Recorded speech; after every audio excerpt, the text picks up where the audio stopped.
নমস্কার বন্ধুরা, চিরন্তনী ইউটিউব চ্যানেলে আপনাদের স্বাগত। প্রথমেই জানাই 2024 নিউ ইয়ারের শুভেচ্ছা।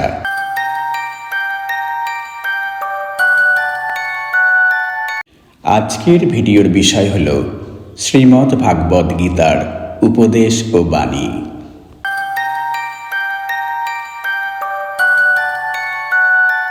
ভগবত গীতার উদ্দেশ্য হল অজ্ঞানতার অন্ধকারে আচ্ছন্ন এই পৃথিবীর বন্ধন থেকে মানুষকে উদ্ধার।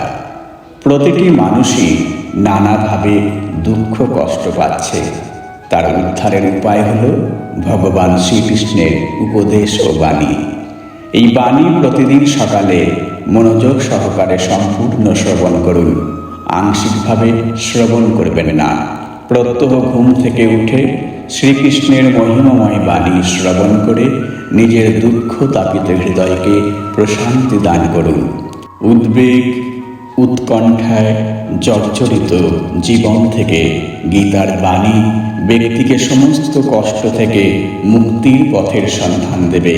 তাই আজ আমরা শ্রীমদ্ ভাগবত গীতার মহামূল্যবান উপদেশ ও বাণী ভগবান শ্রীকৃষ্ণের বাণী নিয়ে আলোচনা করব, যা প্রত্যেক ব্যক্তির জীবনে মেনে চলা উচিত।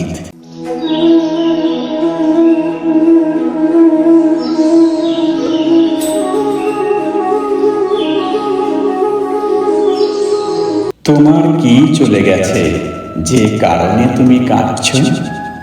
তুমি কি নিয়ে এসেছিলে যা তুমি হারিয়ে ফেলেছ? তুমি কি সৃষ্টি করেছিলে যা নষ্ট হয়ে গেছে? তুমি আসার সময় কিছু নিয়ে আসনি, যা নিয়েছ এখান থেকে নিয়েছ, যা দিয়েছ এখান থেকে দিয়েছ।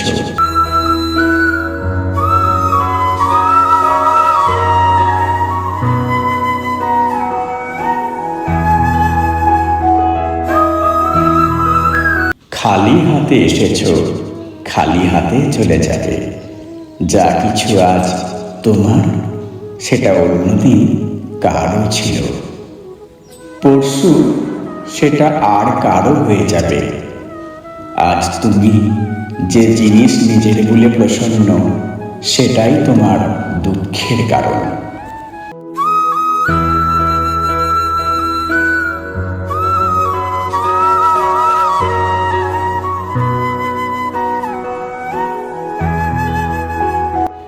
যখনই সত্যের সাথে অসত্যের লড়াই হয়, তখন সত্য একা দাঁড়ায়।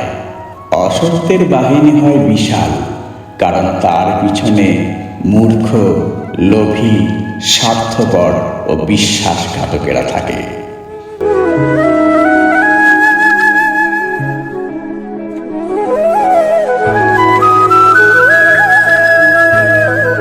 ভালোবাসা আত্মার সাথে হয়, দেহের সাথে নয়।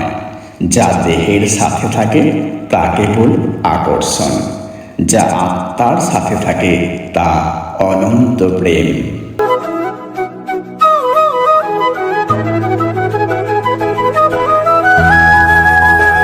হৃদয়ে সত্যিকারের ভালোবাসা থাকে, তবে অপেক্ষা করার প্রতিটি মুহূর্ত আনন্দ দান করে।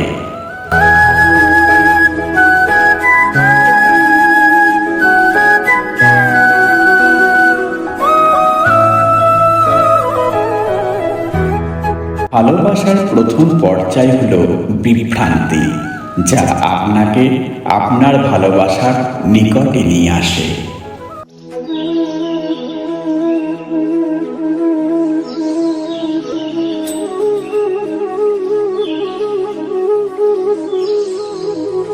মানুষ প্রেম তাকেই দিতে পারে যে তার প্রত্যাশা পূরণ করতে পারে।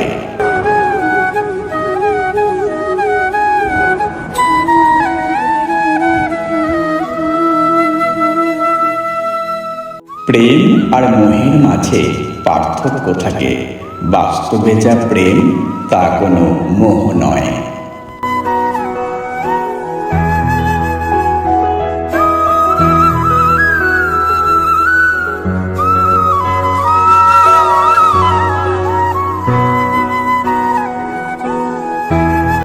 পরিবর্তন সংসারের নিয়ম। যাকে তুমি মৃত্যু বলে ভাবছ সেটাই তোমার জীবন।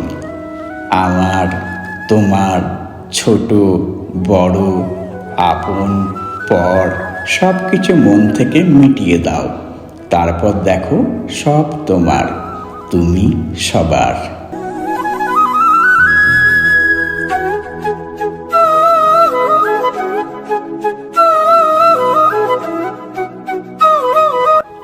আত্মার জন্ম নেই, না কখনো মৃত্যু হয়।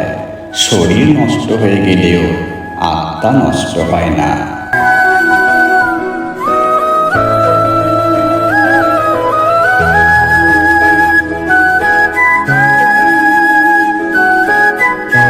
অগ্নি, জল, বায়ু, পৃথ্বী, বোম উপাদানে তৈরি আমাদের রক্ত মাংসের শরীর।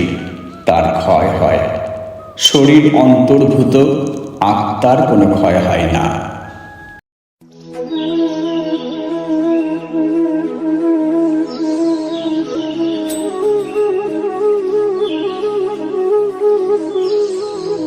যার জন্ম হয়েছে তার মৃত্যু অবসম্ভাবী, এবং যার মৃত্যু হয়েছে তার জন্ম অবসম্ভাবী।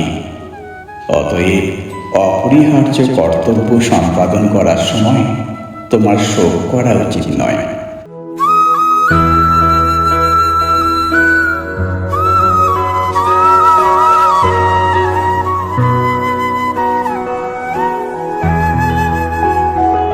মানুষ যেমন জীর্ণ বস্ত্র পরিত্যাগ করে নতুন বস্ত্র পরিধান করে, দেহীও তেমনি জীর্ণ দেহ ত্যাগ করে নতুন দেহ ধারণ করেন।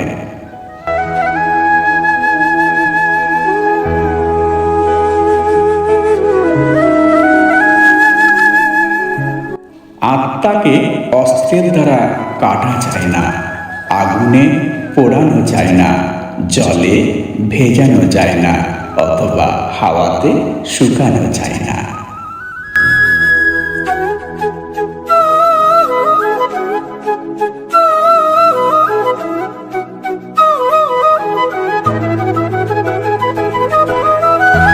আত্মা অব্যক্ত, অচিন্ত ও অধিকারী বলে শাস্ত্রে বলা হয়েছে।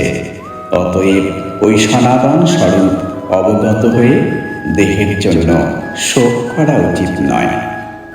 আমার এই ভিডিও ভালো লাগলে প্লিজ লাইক করবেন, শেয়ার করবেন এবং পরবর্তী ভিডিওগুলি যাতে শীঘ্র দেখতে পান সেজন্য চ্যানেলটিকে সাবস্ক্রাইব করবেন।